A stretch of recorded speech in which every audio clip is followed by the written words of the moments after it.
Good morning, everybody, and welcome to our webinar, Scheduling for Superheroes, or How to Become a Scheduling Superhero. Good morning to some of you, good afternoon to others. I know we have quite a broad audience from many different time zones. So today we're going to cover scheduling for events, or put another way, how you plan who needs to do what, when, and where. We will cover how to create schedules, how you share the schedules, and how you check those schedules. And also, really importantly, how you update your schedules. We're going to cover all of this in 30 minutes. We'll keep it 30 minutes or less. But if you want to stay on and continue the discussion post the 30 minutes, feel free to do so. I will try and answer questions as I go through. Apologies if I miss them. But as I said, I will try and do that. So, scheduling. We've said who needs to do what, where, and when. What is the typical people that need a schedule around events? Well, if you look at a small event, we're probably looking at maybe the trainer or speaker will need some form of schedule, when to turn up, who to meet, all that sort of stuff. Probably the venue, whoever's looking after the venue, whoever maybe is doing the AV, needs to know when to turn up, what to do.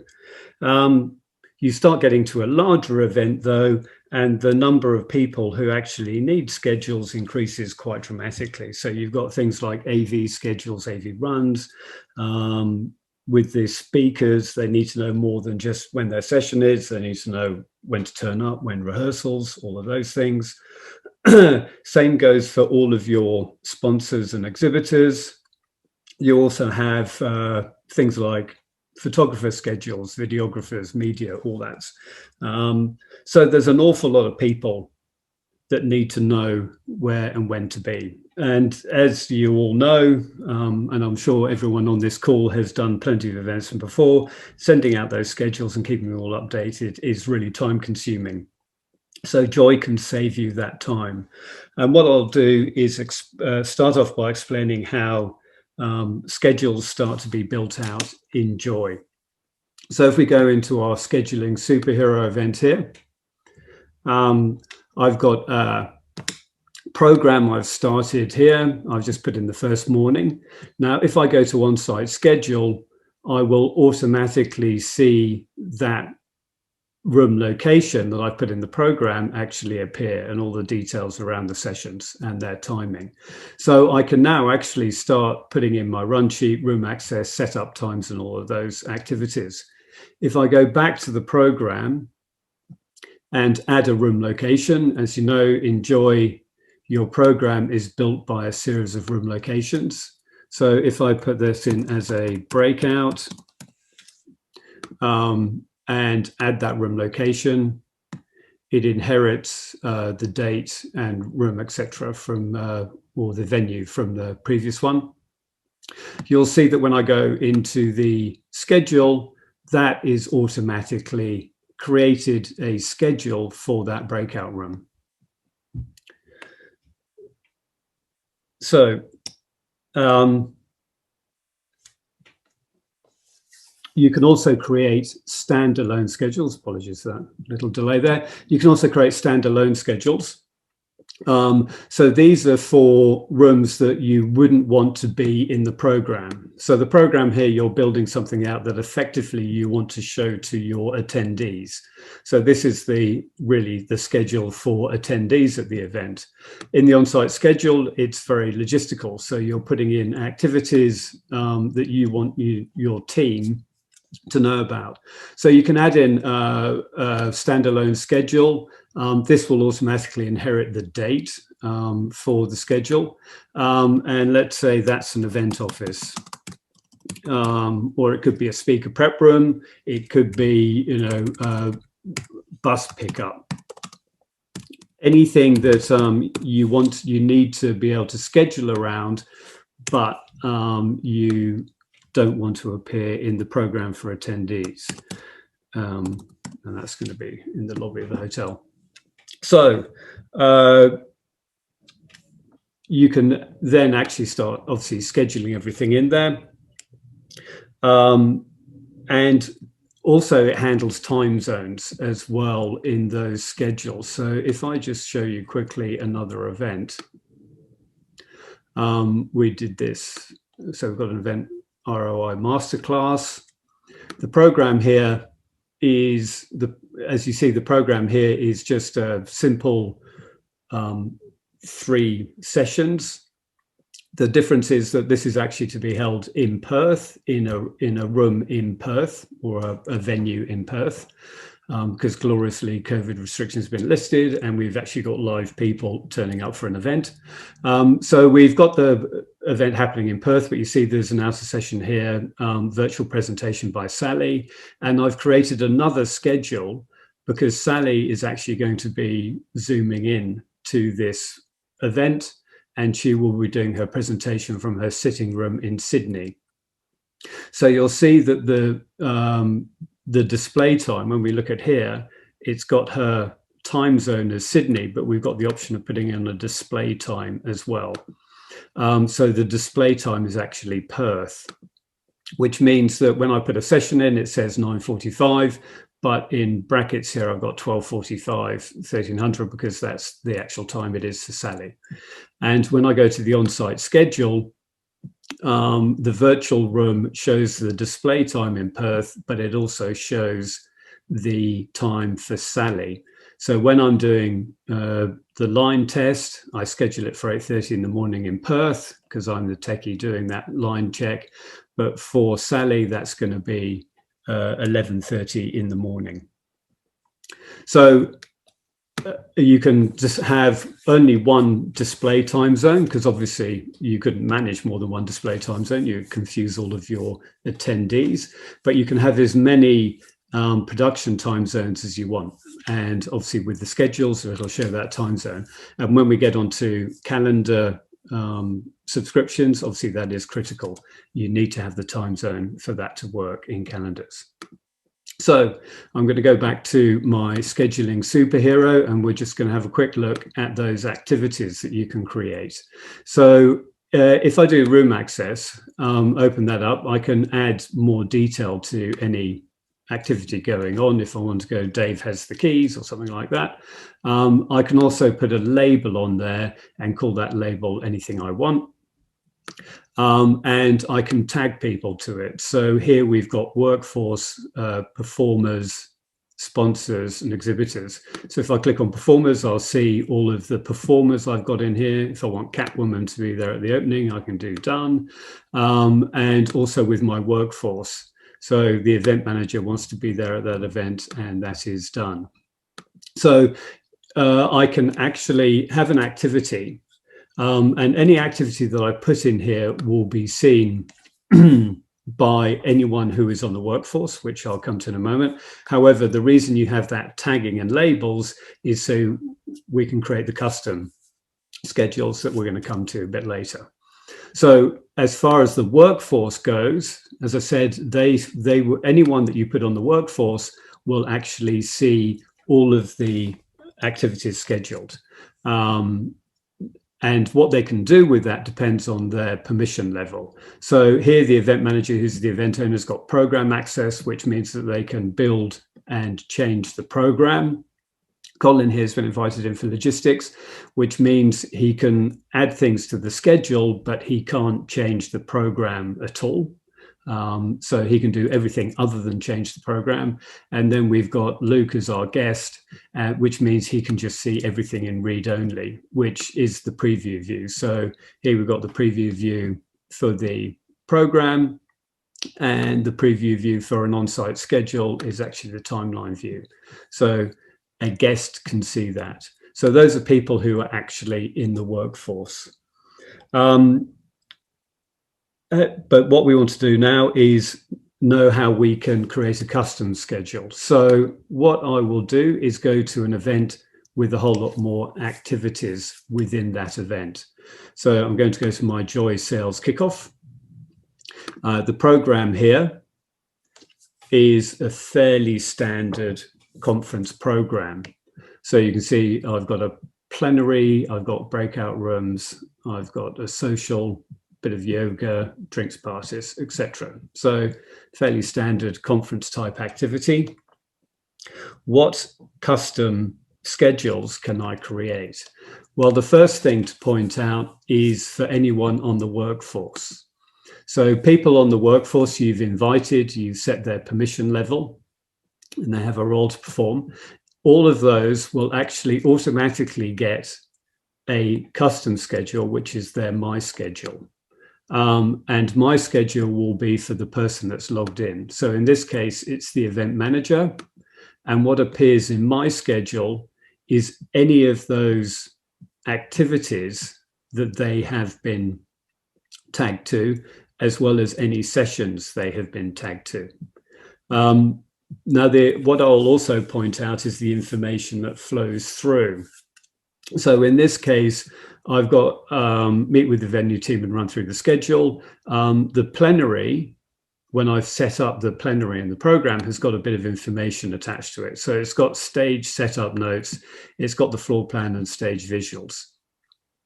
So that information that I actually put in when I was making the program. So in the build, I went in and I can do setup notes, and those are the setup notes there. When I'm in the schedule, I can access all of those setup notes from the schedule. So event manager is automatically seeing this. Also got all the information on the experience zone. And also the same applies to sessions. So all the information that's attached to a session, including presentations, etc., is accessible to people who are on the workforce. So to get that deeper access, you need to be on the workforce. All you have to do to make sure they can see their schedule is make sure they're tagged to all of the activities and sessions that you want them to be involved with, and you can put in all of your instruction. So that automatically is done. With the Joy dashboard, obviously it comes in tiles when you look at it when you first go into an event. This has been very much created for mobile. So when you go in and look at Joy on an event on your mobile, you can access all of this information really easily by just touching the tile. So things like certainly workforce, contact details, all of those things you can see really easily on your mobile.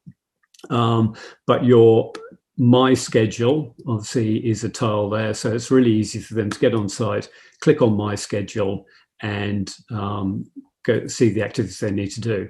One of the things that also appreciative for an event manager is that anyone can tick an activity as complete. So if you've allocated it to one of your team, they can mark the activity as completed and it fades out and you get a little green tick. So while they're working on their schedule, if they tick things off, when you're on the master schedule, you'll actually be able to see that that has been done. So if I go to the master schedule, look at the timeline, then I will be able to see that that team briefing has been ticked off. And I should show you as well the schedule here. Obviously, that timeline schedule has every single activity and every single session for the whole of the event in it. So who else gets a custom schedule automatically?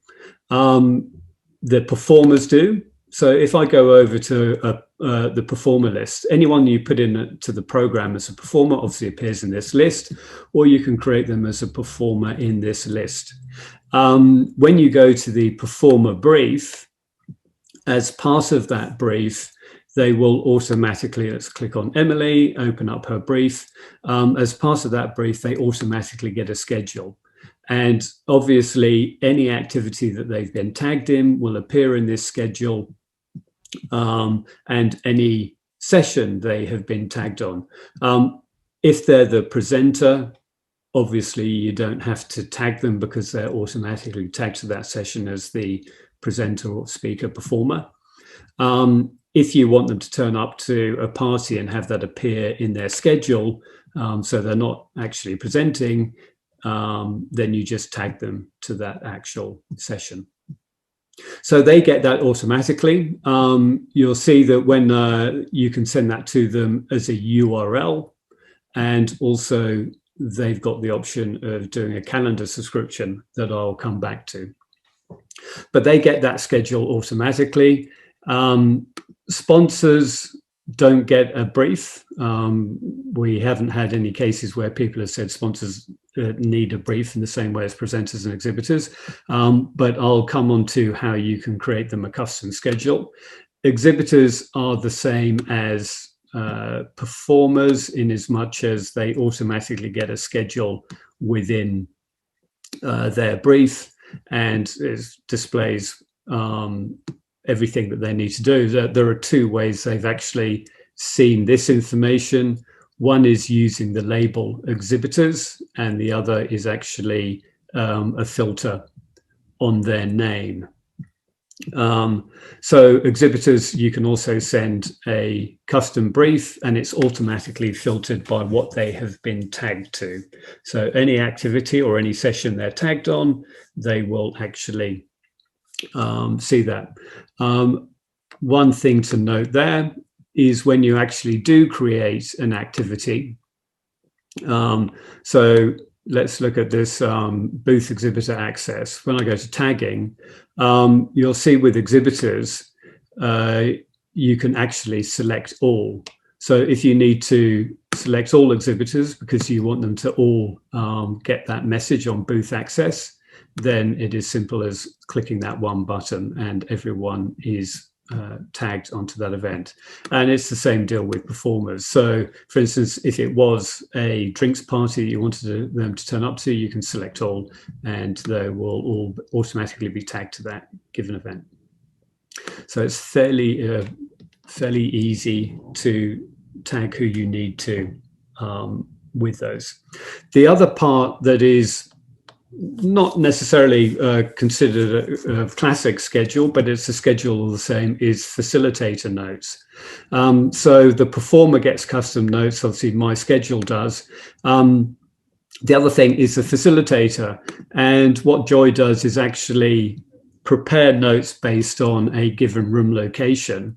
So in this case, we've got a plenary session, and normally you have to prepare a separate document that has the details about the session and also the performers and their bios, etc. Joy puts all of that information into a format where you can then add whatever notes are needed. And you might have noticed that in the workforce, we had, if you actually look at the permission levels that there's one called facilitator notes. This means that someone with program access, so we've got the event manager here, can actually give access to the facilitator, so the facilitator can also contribute to facilitator notes. So both of you can work on it effectively at the same time. And it is a schedule in as much as this has got the run of that given room location for that facilitator. These notes are great. Actually, a lot of people in virtual events have been using these as the show run by putting all the notes in, sharing those notes with the operators and using that effectively to run the show. So that is facilitator notes. Now we get on to the actual custom schedules. We talked about suppliers, volunteers, all of those sorts of things. When you look at on-site schedule, again, we've got the master schedule. Fabulous if you're the event manager and you want to know everything that's going on. You can see it here. Obviously, you don't want to give all that information to everybody else. You'll notice up here we've got a filter, and this filter allows you to filter by any of these values. So we've got the room location, you can filter by those, you can filter by people in the workforce. And by the way, people only appear here when you've actually tagged them to a session or activity. So not everyone in the workforce in my test event has been tagged to an activity or session, so that's why you're not seeing them. You can obviously print out a schedule for a standalone schedule. So if you wanted to print out that speaker prep room schedule for someone, you could do that. The labels that you apply to a session, and also the labels that you apply to an activity. So we've got a few labels here. The sponsors. So again, if I select a sponsor, you'll see that schedule and I'll be able to send it to them. Now, this is where you filter just to look. So if I wanted to go, I want to know what Emily is up to, I can apply that filter and see what Emily is up to. So this is a great place for you to check a schedule before you actually share a schedule. So you can go, cool. You can also do that with a number of performers. So if I'm going, actually, I want to meet with Emily, let's look at Rob's schedule at the same time and see when it's a good time to meet up. Go, okay, Rob's presenting, then Emily, she's got an interview. Rob's presenting at 2 o'clock, so maybe good time to meet would be around 1 o'clock. That can save you hours. So this is where you can literally check and look at any schedule. Now you want to go, brilliant. That is all very well, but I still need to share that schedule. So if I actually just change that filter to, let's say, the media, when you're putting your event together, you might not know who the photographer is or videographer. So I've actually used a label on all of the activities where I want the photographer there. And obviously, to reiterate, any activity you put in automatically creates or adopts the room location of that given schedule. So that means that any activity you put in, you don't have to, and brief you send out, you don't have to worry about putting in the address because it's automatically there. So time and address will always be there. So I've just checked that. I'm happy that the media schedule is correct and I want to share it. So if I go over to share, I haven't actually done any shared schedules. So I'm going to do a shared schedule. I'm going to call it media. Oh, sorry, my appalling typing. I'm going to call it media. I'm going to add that timeline. Don't really need a description. When I click it open, obviously it will open up to everything. So every activity and session, I can then just go down to my label media, apply, and there we have the media schedule. I want to share that. I click the share button and got the share now. So a couple of things here. You've got the subscribe to calendar or open in a new tab. So with the copy URL, you can send that to your photographer once you know who it is, or the media company to pass on to their freelancer or whatever that they've booked. But and to see what they see, you can open it in a new tab. So Dunk opens up in a new tab. So if you send them that URL, this is what they'll see. The advantage of this as well is that they can go, brilliant, that all looks good, but I want to stick it in my calendar. So everyone, you saw that on performer briefs, they have subscribed to calendar. On exhibitors, they have subscribed to calendar, and also on any share that you create, it will have a subscribe to calendar. And this couldn't be simpler. So all you do is you click on the subscribe to calendar, you copy that URL, you then go to your email, calendar client. So in this case, I'm using Outlook. I go up here to add a calendar from the internet. I then click into that URL, copy that URL and go OK.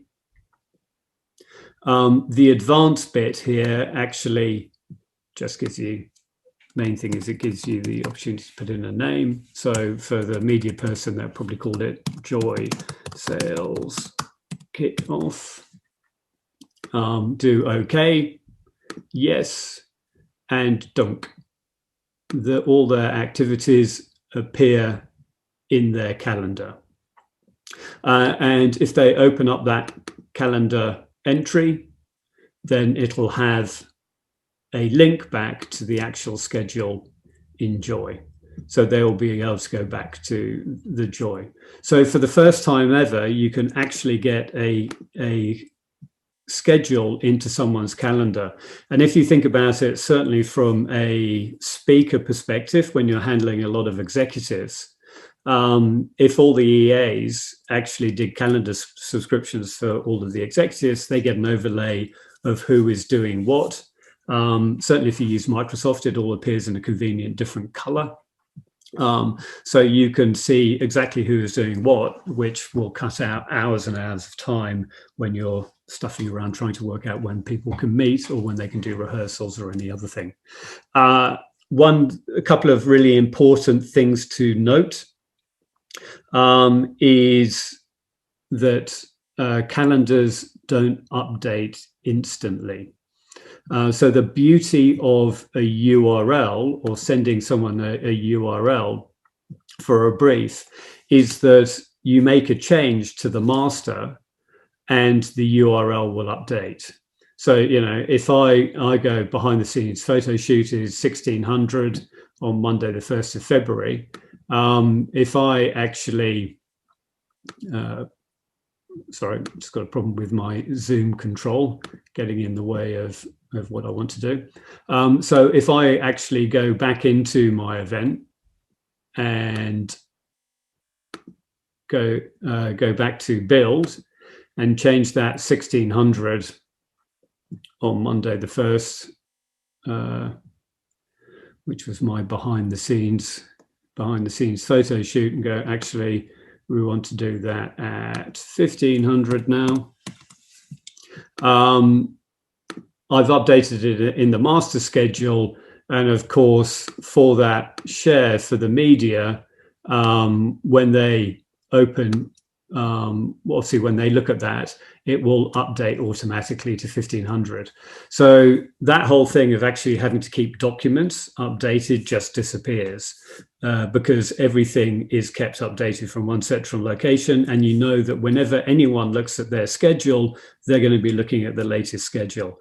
And if you think of that, you know, week building or 2 weeks building into a big conference, it means you don't have to stay up till 3 o'clock in the morning sending out revised schedules to people, because you know you just change the master and everyone gets an update. You do have to note, however, with people using it in calendars, that that update is not instant. So for all the Joy users using Outlook, that update is between 5 and 10 minutes to actually for that change to update in your calendar. It's about the same with Apple. The one that you have to be careful of is Google, because Google calendars only update every 8 hours. Or 8 to 10 hours. So it's great if you're sending someone a schedule beforehand, but it's not great if you are probably going to be updating the schedule on the day to use Google. Use Apple, use Outlook. Thing is, in the corporate environment, most people are using Outlook anyway. So that works just fine. So that is how you schedule in Joy. We're just coming up to the 29 minutes. Very much in summary, your superpowers with Joy. Create your schedule. Obviously, doing the program automatically creates it in build the program in Joy, and you actually build out the schedules. We actually do have people who are not building the whole program. They're actually just putting in the titles and the speakers into Joy, because it's actually quicker to do that than it is to have a second Excel spreadsheet with, you know, all of your logistics in it. Still quicker to run your logistics.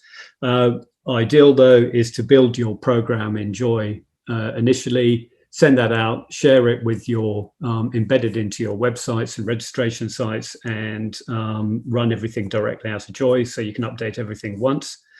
You can customize filters on anything you want, share URLs or calendar. I think the calendar part is completely unique, and it's pretty fabulous when you start using it because it gets you into people's everyday. And updates, updates are easy. You update once in one place and it updates everyone on the same page, because there is only one page, and that will make you a scheduling superhero. That's the 30 minutes. Thank you very much.